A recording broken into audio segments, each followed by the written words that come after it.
Fat metabolism is a complex but beautifully orchestrated process that is foundational to how the human body regulates energy. To understand how to effectively burn fat, we need to begin by examining what fat is, where it's stored, and how the body mobilizes it as a fuel source. Fat, or adipose tissue, primarily comes in two forms: white adipose tissue WAT, which stores energy, and brown adipose tissue BAT, which helps burn energy through thermogenesis. Most of the fat people aim to burn is white fat. This tissue stores excess energy in the form of triglycerides within fat cells called adipocytes. These triglycerides are released and broken down into free fatty acids and glycerol when energy is required by the body, particularly during periods of caloric deficit or sustained physical exertion. The process through which fat is broken down is known as lipolysis. During this process, enzymes like hormone sensitive lipase HSL and adipose triglyceride lipase ATCL are activated, typically by catecholamines such as epinephrine and norepinephrine. These hormones bind to beta adrenergic receptors on fat cells, stimulating the breakdown of triglycerides into their components. Once released, free fatty acids travel through the bloodstream bound to albumin and are taken up by various tissues, most notably muscle cells, where they are transported into the mitochondria. Undergo beta oxidation, a process that generates ATP, the energy currency of the cell. Understanding what turns fat, burning on or off at the molecular level, gives us the keys to influence it. One of the most important regulators in this system is insulin. Insulin, secreted in response to carbohydrate and protein intake, acts as an anabolic hormone. It inhibits lipolysis and promotes fat storage. Elevated insulin levels signal to the body that energy is abundant and there is no need to break down fat stores. Therefore, to initiate fat burning, one must reduce the presence of insulin in the bloodstream, which is best achieved by lowering carbohydrate intake, increasing time between meals, or adopting fasting protocols. The lower the insulin, the more permissive the environment becomes for fat oxidation. But burning fat is not just about manipulating insulin. It's also about leveraging other hormonal and neural pathways. For example, norepinephrine and epinephrine, which are released during exercise, stress, or cold exposure, act on the same receptors that stimulate fat breakdown. These hormones are part of the sympathetic nervous system's fight or flight response. When you activate this system through intense exercise, cold showers, or even high adrenaline situations, you can boost lipolysis significantly. Moreover, mitochondria, the powerhouses of the cell, are crucial for actual fat oxidation. Once fatty acids are liberated, they must be oxidized inside the mitochondria. The more mitochondria your cells have, and the more efficient they are, the better your body is at burning fat. Mitochondrial biogenesis can be increased through practices like endurance training, interval training, and certain forms of caloric restriction. Essentially, your body's ability to burn fat is not just about creating the conditions for fat to be released, but also ensuring that it can be efficiently utilized once mobilized. There's also an important aspect of metabolic flexibility that comes into play. Metabolic flexibility refers to the body's ability to switch between fuel sources like glucose and fat, depending on availability. People who are metabolically flexible are able to burn fat efficiently when carbohydrates are scarce. Unfortunately, many people today are metabolically inflexible due to constant eating, high-sugar diets, and sedentary behavior. This condition makes it harder to shift into a fat-burning state. Increasing periods between meals, incorporating aerobic exercise, and improving insulin sensitivity are all effective ways to improve metabolic flexibility. Additionally, there is a lesser, known yet powerful type of fat in the body: brown adipose tissue. Unlike white fat, Brown fat contains a higher number of mitochondria and burns calories to produce heat in a process known as non-shivering thermogenesis. Activating brown fat through cold exposure or certain supplements like caffeine can enhance your baseline fat burning rate. Even though brown fat makes up a smaller proportion of total fat in adults, activating it can significantly influence overall metabolic rate. To put this into a practical frame, if you want to burn fat, the first step is to understand how to reduce insulin levels by adjusting when and what you eat. Pairing this with physical activities that stimulate catecholamine release and increase mitochondrial activity can dramatically enhance fat metabolism. Engaging in moderate, intensity steady state cardio, especially in a fasted state, leverages low insulin and elevated norepinephrine to maximize fat burning. On top of that, incorporating resistance training helps preserve lean muscle mass, which is metabolically active tissue and contributes to your basal metabolic rate. Lastly, it's important to understand that fat loss is not linear. It's influenced by hormonal rhythms, sleep, stress, and even light exposure. Poor sleep quality, for instance, raises cortisol levels, which can impair insulin sensitivity and promote fat storage, especially in the visceral area. So even though understanding the biochemistry of fat metabolism is critical, translating that knowledge into consistent behavioral protocols like sleep optimization, meal timing, movement, and stress regulation is where sustainable fat loss really occurs. Burning fat is not simply about calories in versus calories out. It's about hormonal signaling, neural activation, and metabolic conditioning. With the right understanding of how fat metabolism works at the cellular and systemic levels, you can take deliberate steps to activate and sustain fat burning more efficiently and for longer periods. It's the combination of biology and behavior, not one or the other, that drives lasting change. Fasting and meal timing are two of the most powerful and natural ways to influence fat metabolism, and they work through deep-rooted biological mechanisms. When we talk about fasting, we're not just talking about skipping meals. We're talking about creating a metabolic environment in which the body is encouraged to rely on its internal energy stores, primarily fat, for fuel. This is not just a caloric deficit model. It is about hormonal control, metabolic switching, and circadian alignment. The core idea behind fasting is to increase the amount of time your body spends in a post-absorptive or fasted state. In the fed state, typically up to 4 hours after a meal, insulin levels are elevated, and the body prioritizes glucose as the primary energy source.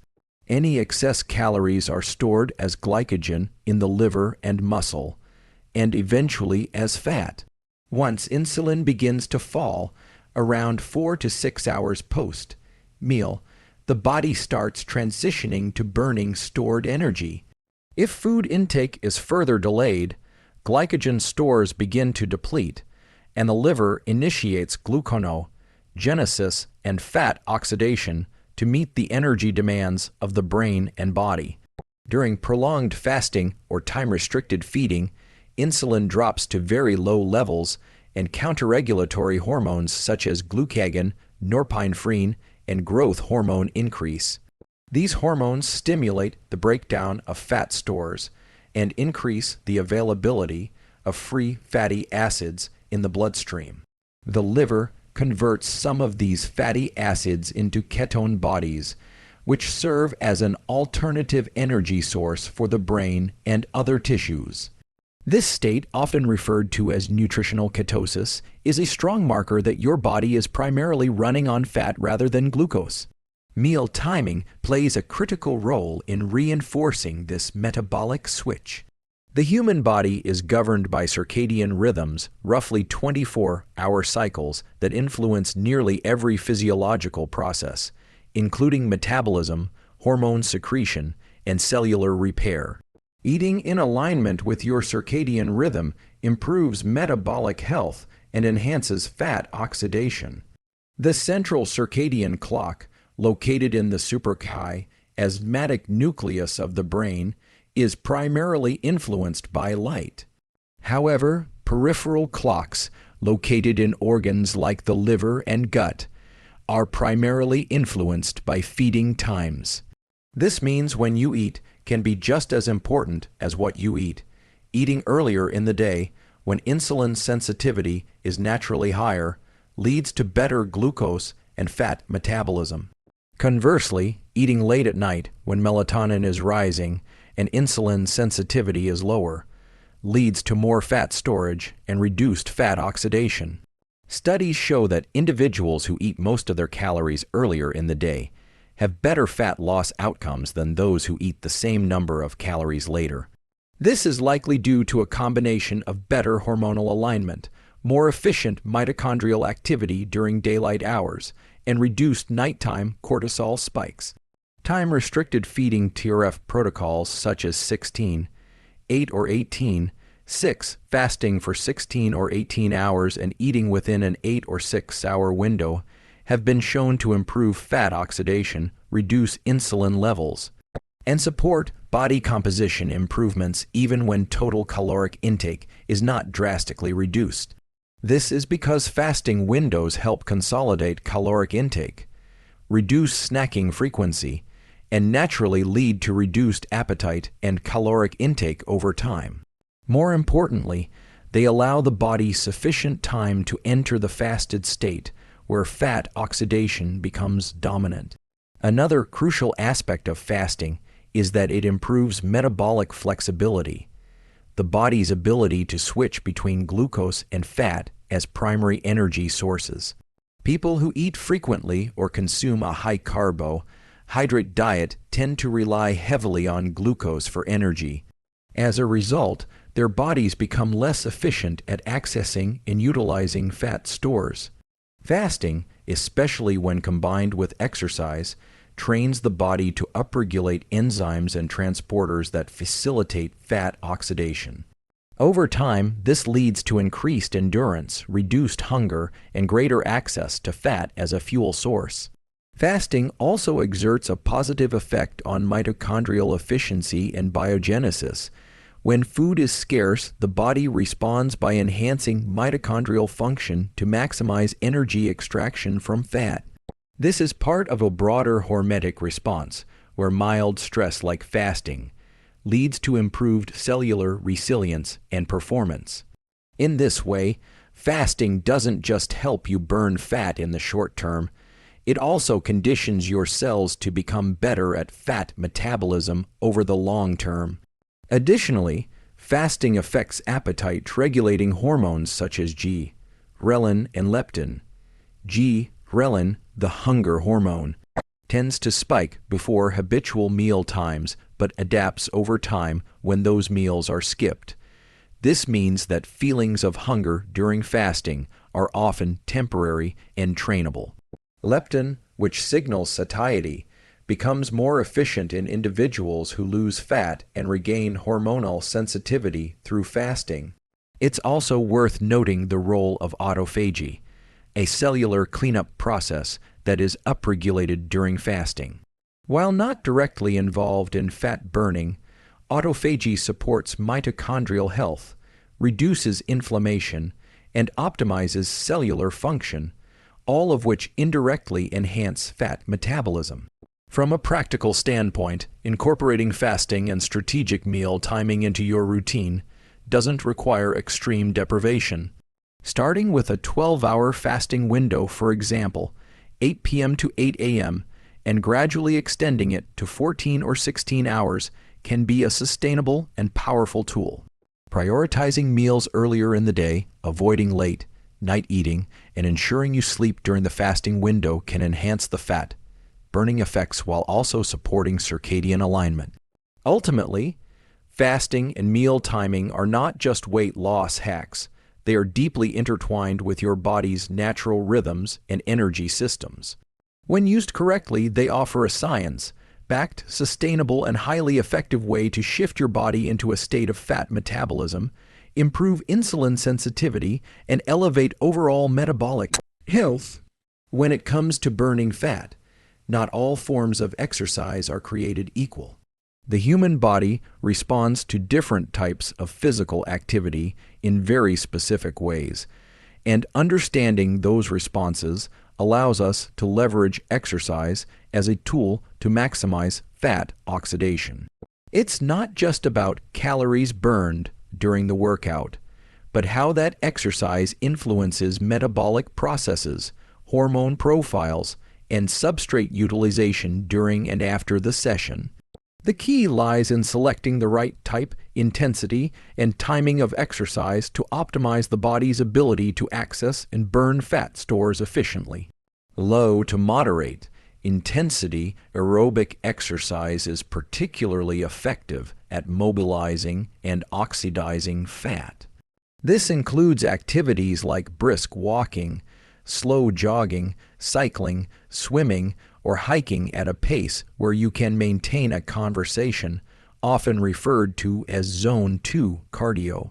In this zone, your body relies heavily on fat as a fuel source. Physiologically, this happens because the energy demands are low enough for the mitochondria to keep up using oxygen and fatty acids as fuel. Over time, Zone 2 training increases mitochondrial density and efficiency, both of which are crucial for long-term fat metabolism.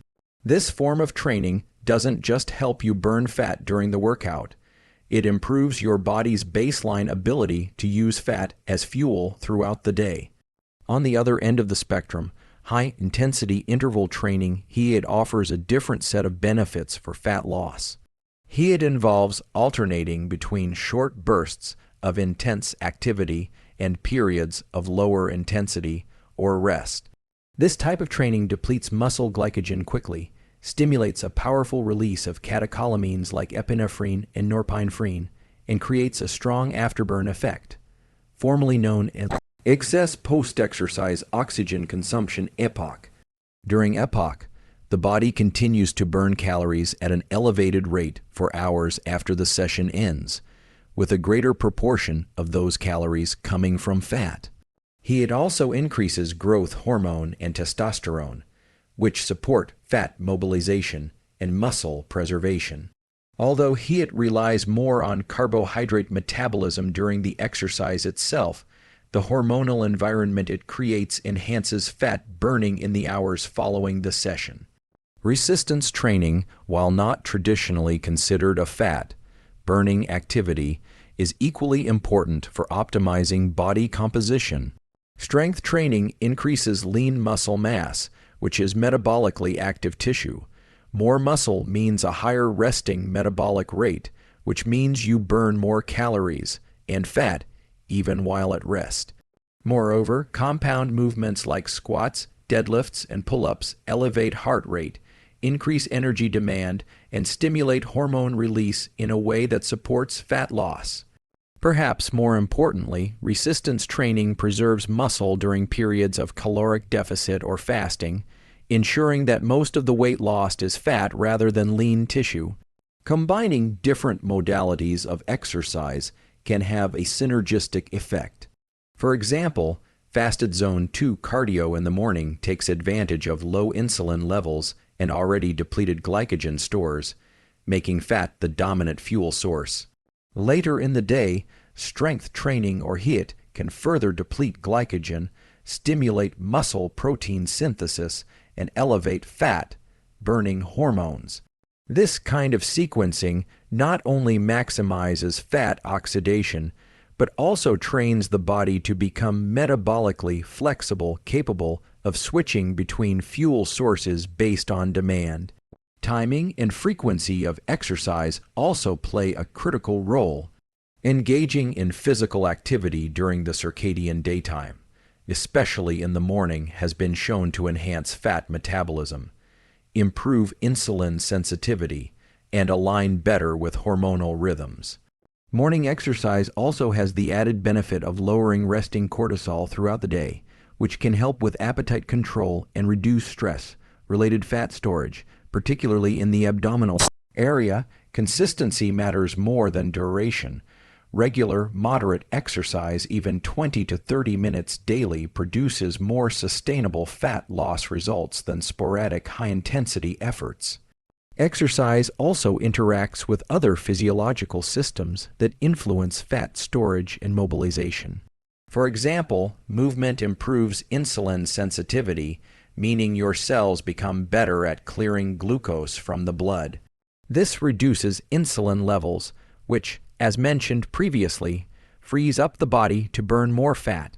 Exercise also improves the function of skeletal muscle, which acts like a glucose sponge post-workout, helping manage blood sugar levels and preventing excess glucose from being stored as fat.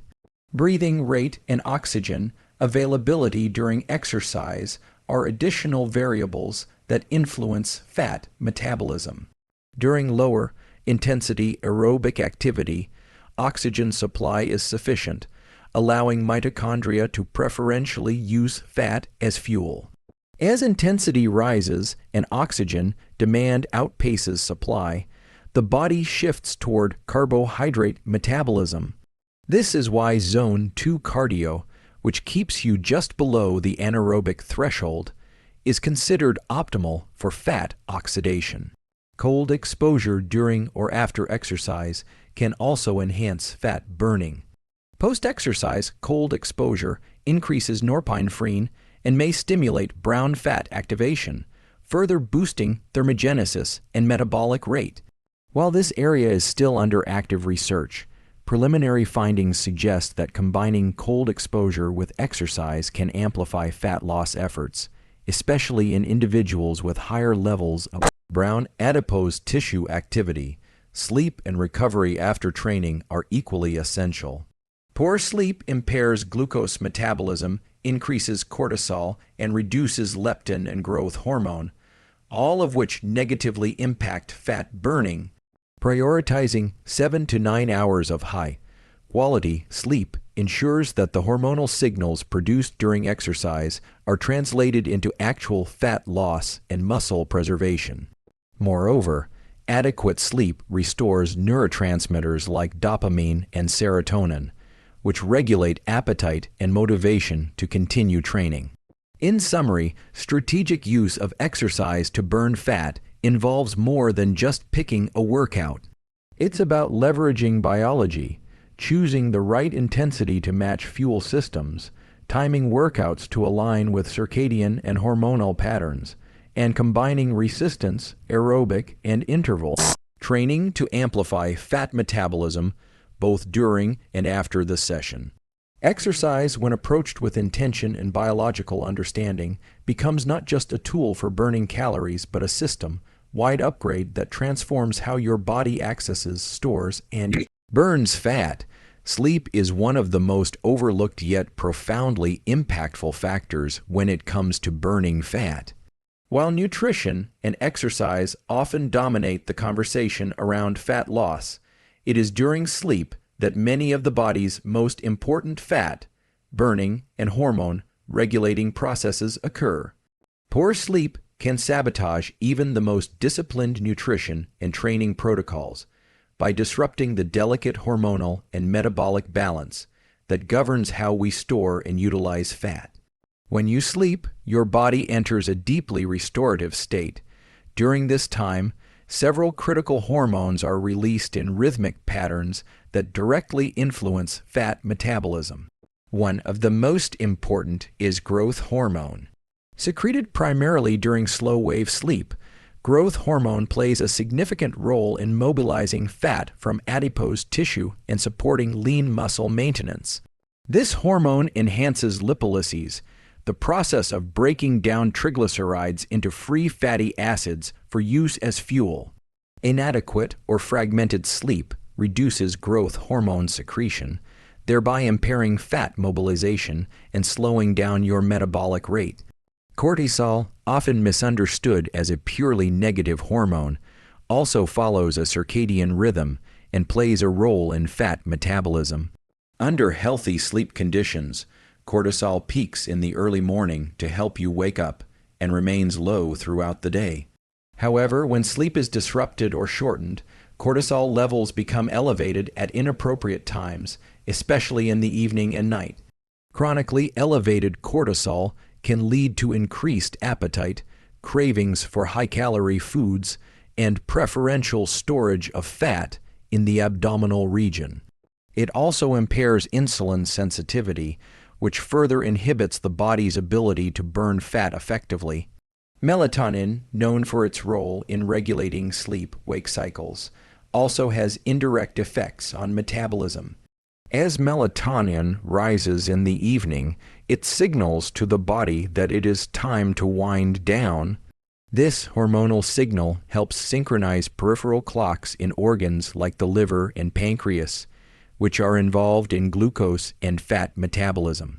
When melatonin is suppressed due to artificial light exposure at night, irregular sleep patterns, or poor sleep hygiene, this synchronization is disrupted.